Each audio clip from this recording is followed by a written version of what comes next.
Hey everyone, welcome to Shunya One, episode 186. Yet another very, very interesting conversation today. I'm talking with Abhishek Mohan, founder of HempStreet. If you haven't heard about them, it's very likely you will, or definitely might have come across a bunch of articles which is out there on the internet. But HempStreet is first of its kind in India, cannabis-based, Ayurveda-backed medical healthcare product. And I think, this is a space we don't talk about much here on this show. But it's definitely one of the hottest spaces globally in startups, to a certain extent, even in tech overall. And it's one of the hottest spaces to be in business, of course, globally.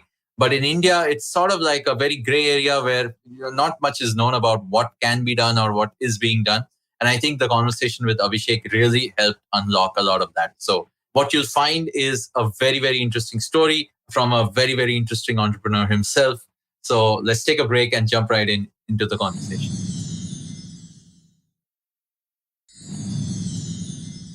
Hey Abhishek, welcome to Shunya One. How are you doing today? Very good, Shiladitya. Thanks for having me. No, it's great to have you here. I love your background, by the way. It looks really, really cool. I'm not sure if it's a real one or not. No, it's real. It's my study here. Oh man, amazing. I love it. I can see you have your drum kit. I can see you have very, very cool. Where are you based, by the way? So, I'm between India and the Philippines. So right now I'm in the Philippines, just gradually moving my family back to India. So I've kind of been shuttling back and forth. The whole COVID stuff happened. My daughter was born. So, moving has been a bit hard, but we're obviously making the move to India. But yeah, I'm in Manila right now. Yeah, it's my house. Oh, wow. Amazing. I mean, again, like I say, the obviously the study looks great. I think we only have virtual backgrounds like this. So that's why I asked. But welcome to the show. And it's an interesting point that you mentioned. You've been in Philippines since the pandemic started, is it? No, I've been in the Philippines. I've been in Southeast Asia for 15 years, or 16 years actually. Came out here as a student, was part of the video games business. That went public in 2010. Did some mobile security stuff with a bunch of Danish guys, fantasy football, venture building, and then India stuff. Obviously, India was startup studio and then HempStreet. Amazing. And what was I think you guys started around 2019, obviously pre-pandemic. What was, you mentioned briefly, but what was the main inspiration behind getting into this business? And given, again, your background dabbling in a whole bunch of things later. So, I was also co-founder of Technology 9 Lab, which was India's first startup studio. So I got a few Japanese friends to invest in it, and we built 37 ventures. Some of them can't raise money. We were disproportionately exposed to healthcare. So it became, it was very evident from that view that we had, front row seat, that the Indian chronic pain situation was just incredibly bad. And the opioid crisis that happened in the US, I saw it firsthand in San Francisco. It's terrible. And the same thing's happening in Punjab and to a certain extent Kerala. So, that's something that we needed to end. And a few of my friends have built some of the top medical cannabis companies globally, from Israel mainly.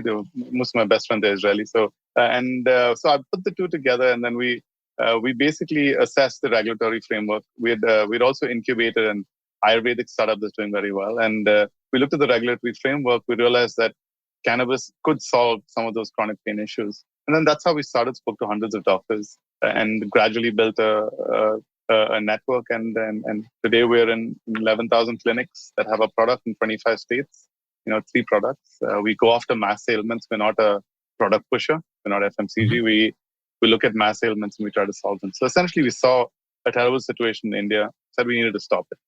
And that's how it started. Wow. I want to pick your brain on a few other things before we get into the product and obviously HempStreet as it is today, right? You mentioned you looked at the space, and even before that, as a techie yourself, right, or as a someone in the entrepreneurial space, you mentioned that you've been in Southeast Asia all these years. You've collaborated globally. There's so much happening in tech. What made you sort of what was the personal sort of story which brought you to this, or is there one? Because I've seen a lot of founders have that sort of personal story which brings them to a certain domain. To medical cannabis? Yes. Yeah. So I think in general, anxiety is something that At being in entrepreneurial ventures all the time, it's something that's become a constant. But it's not a. I mean, now that I'm a dad, since the last 20 months, I think it's become very important for me to be very present. And even before that, I think as you get older, you realize your quality of life is everything, right? Yeah. And if you look at chronic pain, right? If you look at chronic pain, the typical Indian family lives in one room with 7 people. You add chronic pain, sexual dysfunction to that, you'd most definitely end up with domestic violence. If that happens, then the children that grow up there grow up disadvantaged. So I think from my own example of like dealing with anxiety a lot and generally just being kind of part of that, I would say I'm not 1% definitely, but at least privileged. I studied abroad, I lived abroad.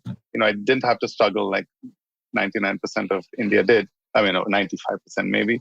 And I think it's just the ability to try and change the quality of life of like a couple of 100 million people in one lifetime. I think that's a huge deal. That kind of was very attractive. And when you said you looked at the regulatory framework, I know there's so much conversation around cannabis and anything to do with it in general. And obviously the West has taken to this probably a few years, if not more, ahead of overall regulation, management, productization of it. What was it in India? Like, did there even exist a regulation to begin with? So, cannabis has been part of Ayurveda forever, right? And it was not banned in 1985. So the leaf is what we use in Ayurveda. And I'll touch upon the whole idea of legalization. India's, you won't believe this, but India is one of the few federally legal medical cannabis countries in the world, because you can sell it via doctors in any state. The idea is, again, product over purpose, right? So if your idea is to solve menstrual cramps, which is the first ailment that we went after, which we're leading the world right now in that product. So the idea is, if you look at menstrual cramps, you look at an ailment. Forget your products; they don't mean anything. Forget. Yeah, don't obsess about products. So if you want to solve chronic pain or menstrual cramps, you say, what does this patient need? Is there a way to deliver something that solves that problem? Here I have CBD. How can I sell it to people? Those are the two different approaches. Right? When you look at it, the latter, then India is not legal. But if you look at the former, via Ayurveda, via a standardized manufacturing process, via responsible dispensation, you can deliver a cannabis-based medication. Forget what it's called. It's not called, pain away or whatever, but it's called Trailoke Vijayavati, which is from the classical text. The idea is to provide a solution. Forget products. So if you're providing a solution, then India is federally legal. It surprised me. And so just the mindset, are you somebody that's trying to bring in products and push it on people? Or are you looking at people and trying to find them a solution? If you're trying to find them a solution, India is super legal, man. We've shipped more product than most global players in menstrual cramps, at least. Very interesting you say that, right? Because I think, as an entrepreneur, you have to deal with all of this once you decide to sort of go solve a problem. Right? I'll give you an analogy, right? Yeah. Didn't we have I'm from Bombay, right? So if you come and tell me that we didn't have fast food before McDonald's, I'll be like, get the hell out of here, man. We had Pani Puri and Bhel Puri and everything.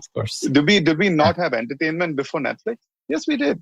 Do you choose to call it? Do we say, do we have, it's the same with everything. That's for healthcare. And healthcare, we should be leading the world because we have all the problems of the world in India. I'll give you, like in IT, for example, right? It took us 35 years to go from being the back end of the world doing cheap work to building Freshworks and, all the cool stuff that's Spotcraft and all that's coming out. But in healthcare, we don't have that luxury, right? Because we need to solve for today. We can't wait till everything falls into place so we can bring in the McDonald's equivalent of a cannabis-based medication, or can we do something for people today? And I think that's really what drives. I just had to complete the thought. Sorry. Absolutely. What I was touching upon was similar, right? But as an entrepreneur, you sort of go into something with a problem statement. You make up your mind to solve it, and then you look at all the corners that you have to get into. So a lot of times, I think people don't. Obviously, as folks from the outside, we think of it as the opinion. Our opinion is based on, again, what superficial knowledge that we have, right? You touched upon a few things which I think a lot of people don't have, I wouldn't say a high opinion about, or I would say just not enough information about both, not just cannabis and the health benefits of it and how it can be used and is being used globally, as well as what you're doing here, but also the Ayurveda part, right? The Ayurveda part of it is also something which I would say today's generation, our generation, is sort of ignores. It ignores the benefits of it, or it has they just don't give it enough credit. So the sad part is it's coming back. the sad part is, the sad but happy part also is that it's coming back via the West. Like the Ayurveda is huge on the West Coast of the US, in British Columbia, in Canada, in South America, in Germany, in Hungary, in Japan. So I think the idea is that it's becoming cool again, primarily after COVID. Right? In COVID, I'll give you an example. If you were a rich diabetic in the US, yeah, you're fine in New York. You pop your, what's it called, maintenance pill. You don't even feel like you're sick, right? It's good. COVID comes out and kills you, right? So you realize now the whole concept of wellness has changed, right? Are you well? Are you just suppressing a symptom? Like if you have a headache, you take, I can't tell the brand name because I'll probably get sued, but just if you take a certain pill, and it doesn't we all have our certain pills. And it doesn't solve the underlying issue, right? The issue might be something deeper. So with Ayurveda, it's a longer term. So we got obsessed with instant cures, right? Instant suppression. Now, wellness after COVID, wellness has become it's become a debate on, am I well right now? Am I living well? Wellness is an ongoing process, right? It's not instant.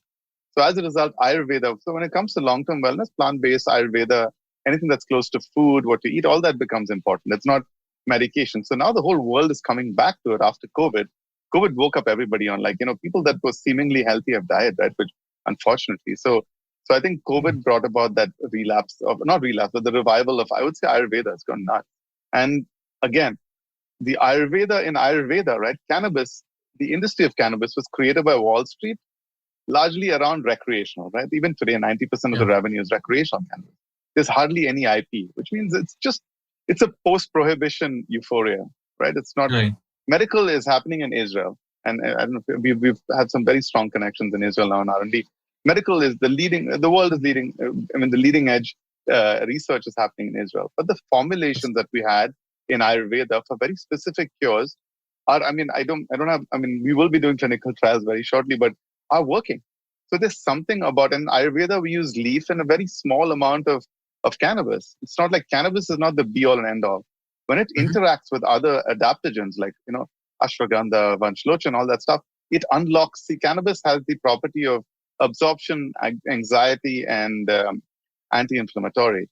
And those are the functions. Now you add other things to it to give very specific cures. For irritable bowel syndrome, there's a few. For menstrual cramps, there's, a few. And Ayurveda has all this. All we need to do is take it through the clinical validation process. Like we've disowned something beautiful. And I think I'm also not that guy who says, legal hai to karenge. No, we believe in clinical validation. And that's what we're doing. We're bringing back Ayurveda, bringing it to the 21st century, standardizing manufacturing, responsible dispensation, which I'll touch upon later. And you're harnessing the power, but at a middle ground with clinical validation. You can't say this whole us and them between allopathy and Ayurveda is nonsense, right? It's basically every form of medicine has its own space, like surgery and if my arm falls off, I'm going to call 911 and ask them to put it back on, right? I'm not going to put haldi on it or something, but So there is a purpose, but so I think the idea is the future is integrative and has to be patient driven. We're too obsessed with our products. We're too obsessed with our, we're from this side and we're from that side. And that's not really fair on the patient. So, yeah. No, and just to round that off, right?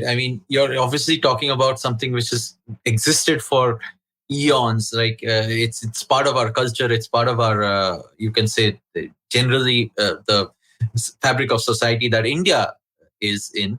And obviously the productization of it is happening with the capitalist version of it today. And that's why people are probably believing in it again. No. But what is it? How do you get the science folks to also buy into this? Have you had a struggle around? Yeah, definitely. Right now we are prescribed by largely Ayurveda doctors, but also some allopathy doctors, some other institutions as well. That's why we did the partnership with Gyneka and MGC in Israel and Australia and Slovenia, is to take our formulations to the clinical validation process. We'll be announcing something very exciting in the next month and a half in Israel. Nice. So the idea is clinical validation solves all, right? It's like in a startup, you can have politics and everything else, but sales solves everything, right? Your sales and profitability and everything goes fine. Right. Everybody gets along. It's the same thing with medication. I think clinical validation solves all, right? And unbiased. See, once you're validated, like I said, listen, today we're using cannabis because cannabis is the best conduit for the problems we're trying to solve. Tomorrow, if banana works better, HempStreet will be banana street or whatever. I know we'll use banana extract. It'll be, it will be. Nice. You can't fall in love with your product. Fall in love with solutions and keep solving. Don't fall in love with your product. It means nothing. It's a plant. It's a great plant, but it's a plant.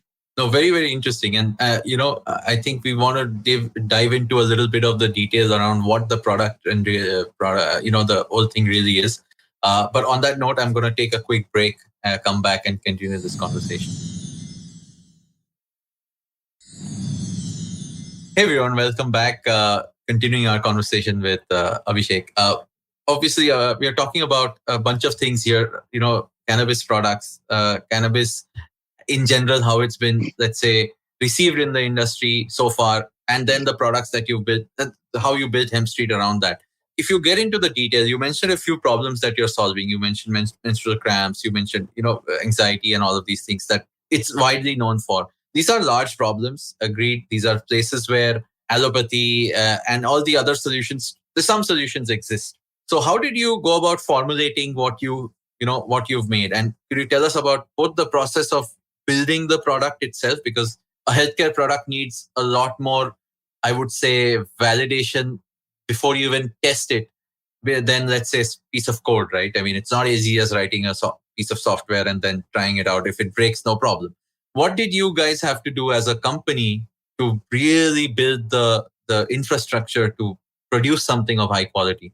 And then, of course, if you can talk about the details of the product. So, like I said, we started with the ailment, right? So menstrual cramps doesn't have a fixed, like dysmenorrhea, for example, does not have a fixed medication in across the board. Women were taking random, again, I can't tell you what tablets they mix and match to get sued again. So, but that, it's just stuff that was, menstruation is something that's very normal, right? 355 million women today of menstruating age, 158 million have debilitating cramps, which means they can't go to work, they can't do housework.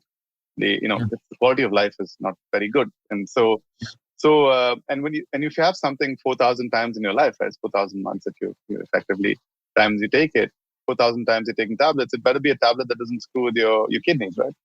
And so I think that's why that was the first problem. We spoke to a couple of hundred doctors. We realized menstrual cramps is a big issue. Women, as it is, I think there's a lot of repairing that needs to be done in our society. I mean, across the world, but in our society as well, right? So. And menstruation, the taboo, I think we felt that was something we could solve. And we revived a classical formulation of Ayurveda. And now the good thing about Ayurveda is that because the amount of cannabis in it, I mean, in Trailoki Vijayavati, which is a flagship product, is basically less than 65 mgs, and it's from the leaf. So there's no psychotropic effect and all that stuff. So the idea is that we revived a classical formulation, but we did collect data from hundreds of women. And we found it to be very effective.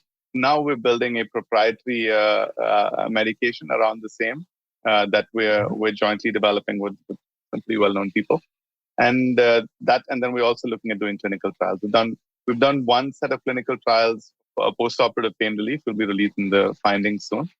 In terms of product, we did not. I mean, this is a classical formulation that we revived, which didn't. I mean, in Ayurveda and Ministry of Ayush, you're not required to do clinical trials. Was this all documented well? I mean, when you say revived, is this something which was already prevalent? Just not already big enough? Okay. Already prevalent. The formulation was prevalent, but it was not being sold by anybody. Okay. So we found a specific, that's the thing. In Ayurveda, you have specific cures for specific ailments. It's just that we don't take it seriously. And and that's when we found from the data that it was working phenomenal. Like I'll tell you, our product has less than 5 mg of major cannabinoids. I mean, it's THC and CBD and everything. Around there. And we had a study with one of the largest cannabis companies in the world. They did a study dosing women with 320 mg of CBD twice a day to over 5 days to find some effect in pain relief. We were able to do that in 23 minutes with much, much, much, much, much lower dose based on Ayurveda. So I think there's something that about this polyherbal phytopharma that is Ayurveda that is extremely powerful that we're only discovering. Everything, I mean, like I said, we revived this, but we are putting it through the clinical validation process. So any products that come out, whether classical or proprietary, we intend to put everything through clinical validation. So as in the infrastructure or in the value chain of what HempStreet does today, what is it that you are, actually doing? Obviously, So, ingredients, manufacturing. Which parts of the system are you taking? so we basically are end to end. So we're research to retail. So we're partnered with foreign players. We're partnered with CSIR and Jammu, the Indian Institute of Integrative Medicine, which is one of the apex bodies. We're undertaking research on a transdermal patch, and we're looking at a couple of other research projects. We also won the Bharat Biotech grant, the first ever cannabis company to win. And we also do manufacturing. We have two facilities that we control the shop floor on. And raw material, of course, comes from the government, from the excise department. So we don't grow. Growing is illegal. And from there, we also do our, we also directly, only directly transport it to doctors. We don't sell online. We don't sell e-prescriptions. We only provide our products to doctors, and we track the whole thing end to end via the blockchain, so that we know where we've sent anything. So in case the government or anybody wants to try 5 years down the road, I can show them everything that's moved everywhere on the blockchain. Because at the end of the day, you need to preemptively, in a very young, there's two ways of looking at industry, right? Either you go and try and get the government to play catch up and bust you each time, and you find corners to exploit, or the second, and to grow your business, or the second is you preemptively regulate yourself with a long-term view. Because end of the day, if you get banned, if the industry goes down, patients suffer. So if you want to be something that's not opioids were basically are good for palliative care. They're good extreme pain, but they were prescribed wrongly, right? People were just peddling them. So if you need to solve that, you need to be not that. So we deployed today the world's biggest ever deployment of blockchain in clinic network in the world. Yeah, so in India. In India. Share a little bit more about that. I mean, blockchain is a word which gets again thrown around a lot. So we didn't do it. It's not ICOs or tokens or any of that. We use the Stellar blockchain with our partners WholeChain, and WholeChain is an American company, founded by a friend of mine, and I mean we're friends now. And they've been doing tracing for anti-slavery for cocoa. Like you have to trace to see if your chocolates come from slave. That's a big problem, right? I mean that's the thing. Like supply chains need to be like for any regulated substance. I mean, forget coffee and cocoa and all that. That has tremendous issues that need to be solved. Or fisheries, they also track overfishing and tuna and all that. Yes. And they work with the FDA. They work with Estee Lauder to track, ingredients of, I would imagine, perfumes and stuff like that. But in our case, it's very important that the patients don't suffer, right? So you have to kind of regulate in a way that there's safe access. But at the same time, you know where everything is gone. So you don't have over-ordering. And like I said, we don't sell online. We don't sell e-prescriptions. I could easily do that because I don't think that's fair. I think it's cannabis. At the end of the day, is still a regulated substance. It is not for everybody. Like, I'd love to say, okay, everybody buy the product, go to a doctor. No, it's not for everybody. The doctor needs to observe you. Your body type may not be for it. So I think it's very important that the first visit is physical with a doctor upon examination, and that you go back to your doctor each time you need a refill. I mean, I don't see it. I mean, I think it's very, very important that supply chain is tight, and that's what we've done. And was this like a conscious decision to sort of go blockchain? Again, blockchain also means transparency with regards to everyone sees everything versus being your own, let's say, HempStreet CRM or whatever. I shared on LinkedIn the video of all our product movements. It's on my LinkedIn. I mean, everybody cannot see all my things at all the time, but I have a username and password I can give the government if they want to see it. And eventually, we want to help the whole industry become. I mean, I've had conversations and we want the whole industry to be on it. I'm not sitting and hiding it. I think we have to be pro-patient. Like India is in such a dire state, not because of any governance issue. I'm not, it's very easy to complain about the government and all that stuff. These are all solvable issues. But you have to accept that the quality of life of most people in India could definitely use a lot of improvement. And if you have to do that, then you need to build based on, a long-term, not some quick buck, like selling weed online, great. You can try that, but, that's not what we're here for.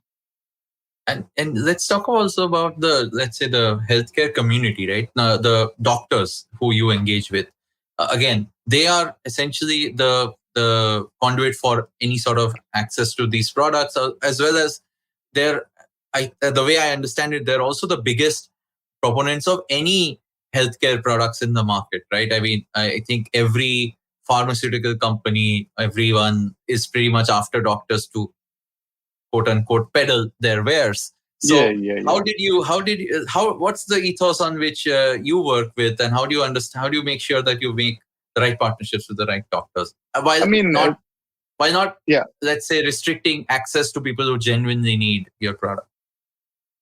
So basically, it took us a year and a half to basically get our doctor network to where it at. Doctors they wouldn't just trust any product. In Ayurveda, it's a very big reputation business, right? So our doctors don't just pick up anything. And as a result, ailments, right? We spoke to maybe 200 doctors before we even started deciding on the first ailment. So we were solving a problem that already existed that was underserved. So doctors have been prescribing cannabis to their patients since a long time, but it's been crushed up or non-standardized. Supply chain is broken. We just took that and brought it to the 21st century. So I think that we were solving an unmet need. And that's why the doctors, it wasn't like we were saying, replace this with this. No, we're not fighting. We don't pay doctors. We don't send them on trips. We don't do any of that. We don't. So you can check. We don't. So I think, and again, compared to product versus solution, right? Today, we're the biggest player in the market by far in terms of network, in terms of doctor network, in terms of, I don't know everybody else's sales, but I think we're doing okay. But we only have 3 products. We've been around for 3 years. We only have 3 products. So we're very ailment focused. We're not like, here's 200 products, please put it on your shelf. We're like, here's an ailment, we have a solution for it. So we've resisted the temptation of like shelf stuffing. We've resisted the temptation of doctor pushing. We've done we've taken it gradual, but today the underlying, again, if you go out to solve a mass ailment or a mass problem, it's very rare, unless your product is crap, it doesn't work. It's very rare that you won't scale. Right. No, so that's where I think the question came from, the fact that it is this sort of these intricacies of the space that prevents a lot of entrepreneurs also from getting into it, right? It's the red tape of both government, and then it's the whole shadiness of working with doctors and all the way downstream, right? I mean, doctors in major healthcare, major hospitals is one thing. Doctors, as the doctor network exists in India, which I'm sure now you've seen, is like super detailed, right? I mean, could you tell us a little bit about your learnings also from these 3 years about how healthcare is administered in India? I think you mentioned you were going to talk about this earlier. Yeah, so I think that see again, cannabis, for example, right? Cannabis, a lot of questions. I mean, everybody asked me like, what was this? There's this bunch of stigma. People have gone to jail. Like, are the doctors resisting? Like, the people are afraid to take it. But the answer I gave them is like, there's a level of trust between doctor and patient, especially in rural India. I think Ayurveda is the dominant deliverer of health. Deliverer is the right word? Deliverer of healthcare, right? So there's this level of trust, like women, for example, and we have in our network, we're working about 3,000 or 4,000 women doctors, and menstrual pain and menstrual cramps is something women talk to women about. It's still pretty hard, to talk to a male doctor about it. I would imagine. I mean, I'm mansplaining. I don't really know. So I think we didn't find stigma among the patients because they trust the doctors. The doctors wanted, for a year, they just wanted to know that we were legit, that we were standardized, where our manufacturing happened, were we doing, testing on the products and all that stuff, like, hardness and disintegration and testing for various impurities and all that stuff. Were we following the classical text accurately? All that. After that, the doctors agreed. And again, we didn't come with 100 products. We came with 1 at a time, saying that this is a mass ailment, which the doctors have themselves told us about. So it was that fulfilling an unmet need, but then also explaining to the doctors over a year that we were legit. We were not, we were not a fly by night. We were not trying to sell, weed. We didn't do e-prescriptions.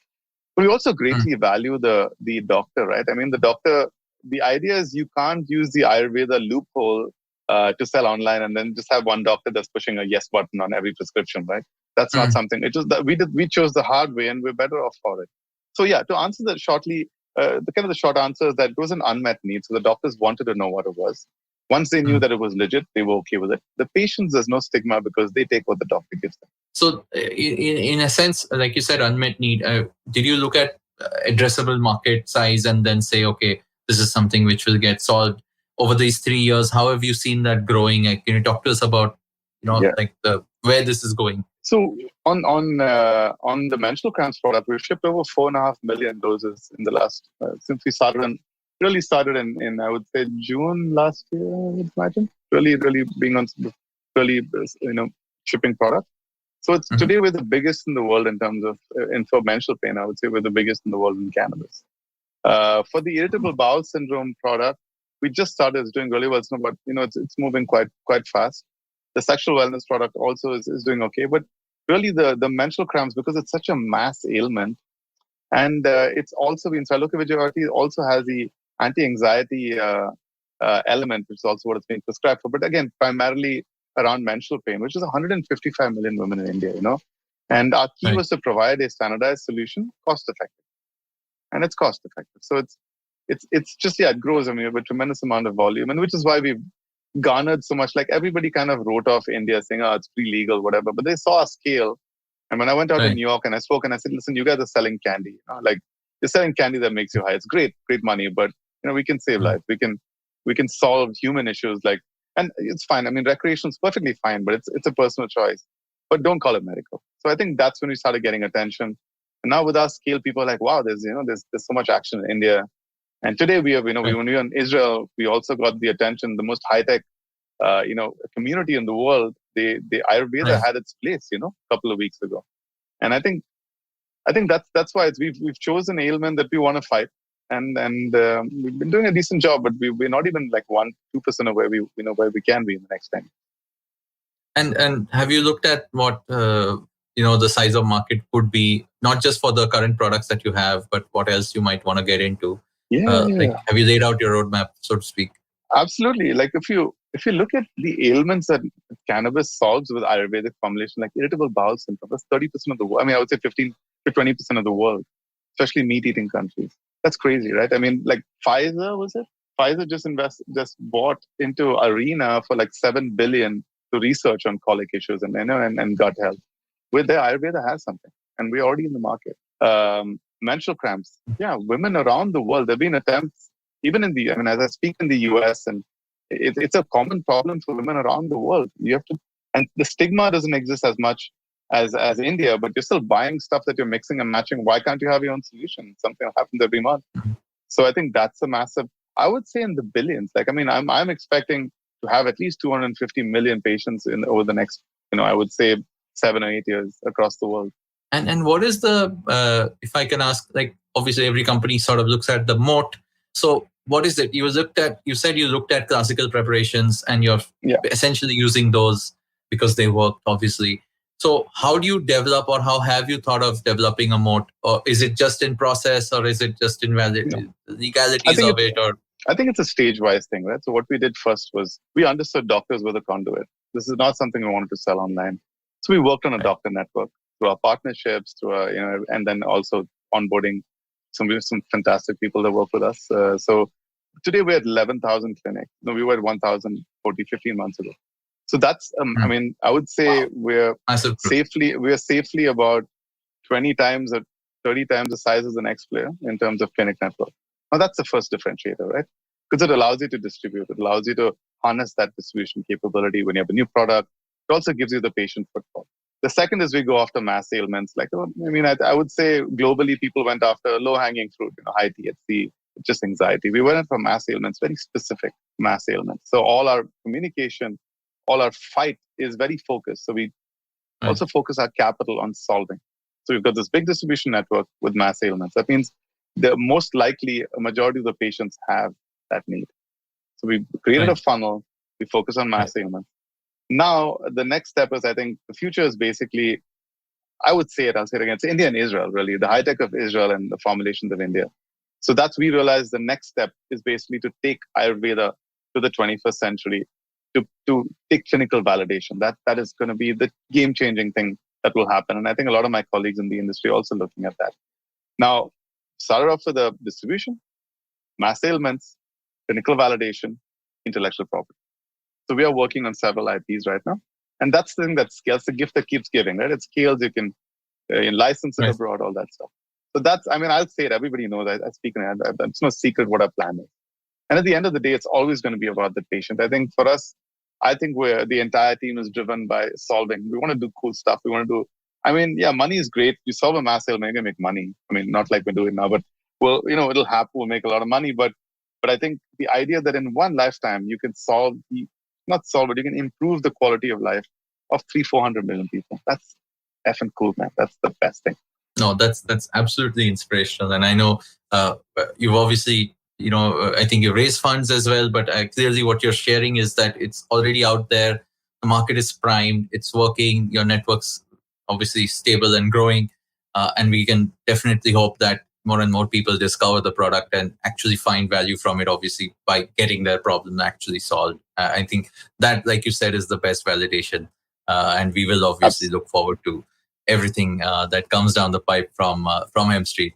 Abhishek, in closing notes, I mean, do you want to share, everything that you mentioned today? What's the best place to reach out to you for people who are interested in this conversation? And also, if they want to know more about the company, where's the best place to go? I mean, check us out on LinkedIn. I think I'm the most active on LinkedIn, actually. Abhishek Mohan, HempStreet. I think there's a few Abhishek Mohans, but I mean, that's a pretty, I didn't know it was that a common name, but yeah, there's a few, but HempStreet would solve that issue. And then check out hempstreet.in. HEMPStreet.in.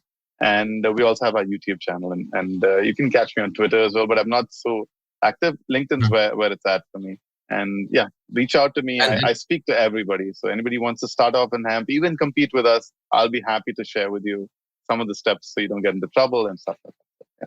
No, that's absolutely. I think that's it's really noble of you to share that. And of course, given that this domain is like we started off the conversation with, it so little is understood about it. I think it's folks like yourself who have, understood it a little bit to share their knowledge is really important. So thank you for that. And of course, for everyone listening to this show, please, if you love this conversation, leave us a rating and a review wherever you're listening to this. It definitely helps. And Abhishek, once again, thank you for sharing so much about not just your, personal journey with HempStreet, but also what so much more to unlock in terms of potential and the things that you guys are trying to do. So more power to you, of course, and everyone at HempStreet. And thank you so much for sharing this. Thanks for having me. It's been super. Thanks a lot.